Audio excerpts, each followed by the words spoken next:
Okay guys, so in today's tutorial I'm going to show you how to copy your WhatsApp link and how to share your WhatsApp link. You want to invite a friend on your WhatsApp.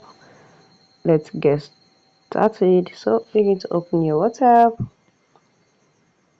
and you come to this three line dots. Let me show you my tab. Click on this three line dot, then click on settings, and you scroll down here and click on invite a friend, and this is it. Just click on share link. Then you can copy your link. Once you copy your link, you can paste it. Just you can say paste it. I'm going to paste it here now. Just click on paste, and this is your link. Just send it, and this is it. Once anybody open this your link, click on this link. It's going to direct them to your WhatsApp. You can see. Okay, let's say now.